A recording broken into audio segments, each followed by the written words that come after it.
In this edition of the Red and Blue Political Roundup, House Democrats are delaying a resolution that would condemn anti-Semitism. The resolution is considered a less than subtle rebuke of Congresswoman Ilhan Omar. The Minnesota Democrat has faced criticism for comments she's made about Israel, as well as tweets she wrote earlier this year. Some people have said the comments are anti-Semitic, though Omar denies that. She has apologized for her tweets, but has generally stood by comments she made about the relationship between the U.S. and Israel. A vote on the resolution is expected as soon as Thursday. The resolution does not mention the Congresswoman by name. It has also been expanded to include condemnation of bias against Muslims. Let's bring in CBS News Congressional producer Rebecca Kaplan now. She is on Capitol Hill. Rebecca, thanks for joining us. What more do you know about this resolution and why Democrats are delaying it? Well, Tanya, at this point, it's actually kind of an open question as to what exactly this resolution will look like when it comes up for a vote in the House. And also, the timing is a huge point of uncertainty at this point. What happened was the original plan, you kind of walked us through this resolution, was to do a broad statement against anti-Semitism, and it actually included a few examples of times that accusations of dual loyalty have been problematic for not just Jewish Americans, but also Japanese Americans during World War II, Muslim Americans after 9/11. But then members of the Democratic leadership started hearing concerns, particularly from the Congressional Black Caucus and the Progressive Caucus. They were concerned about this kind of extra focus on Congresswoman Omar, and they said they really preferred that they see something that broadly condemned all forms of hatred and bigotry and not just a specific focus on anti-Semitism. So with those concerns, which really erupted this morning in a meeting, a closed-door meeting of House Democrats, the leadership has decided to take it back. They are working on a new draft of the resolution and said yesterday it would include more anti-Muslim bias in the things it condemns. But as for now, no one in the leadership, neither Nancy Pelosi nor Steny Hoyer, is saying when exactly the House is going to vote on this. Okay, so walk us back, if you will, and remind us what were the comments that Congresswoman Omar made that led to such backlash?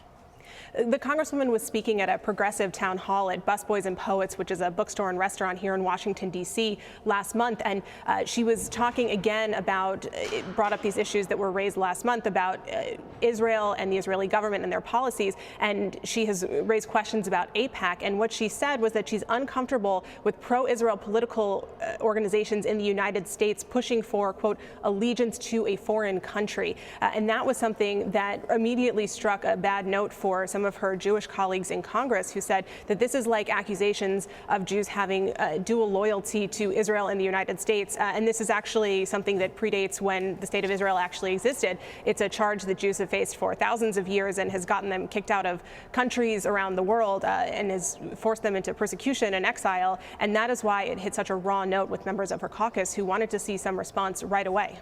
Right. It is a little bit of an anti-Semitic trope that has been used over and over again. Now, is there a generational divide among lawmakers, though, about how to respond to Omar's remarks?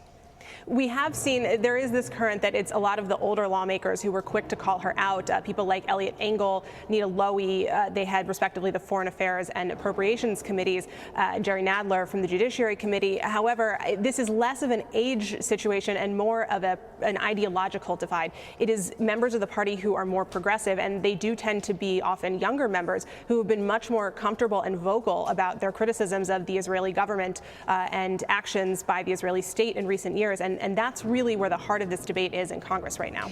Is there even a little bit of a generational divide among Jewish Democrats? In other words, the younger, Jewish Democrats are more comfortable criticizing the Netanyahu administration?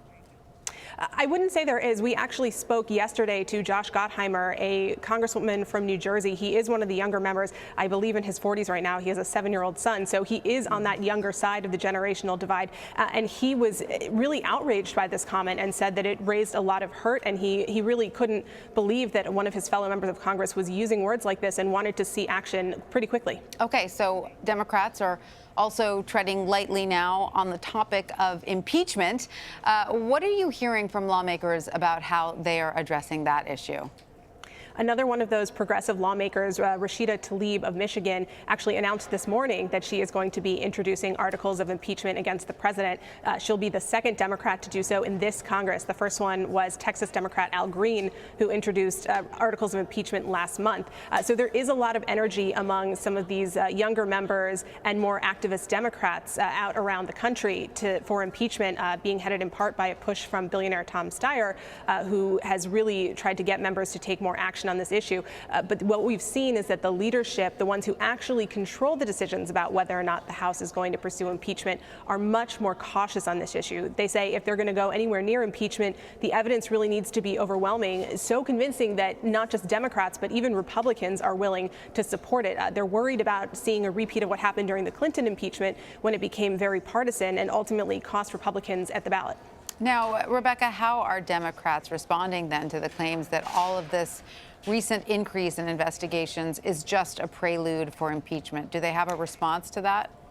Well, that certainly came up earlier this week when Jerry Nadler, who heads the House Judiciary Committee, announced this sweeping investigation into obstruction of justice and potential corruption by the president. He's sending document requests to more than 80 people and organizations to start really what is expected to be kind of a massive, all-consuming investigation of President Trump and his finances and really all parts of his world.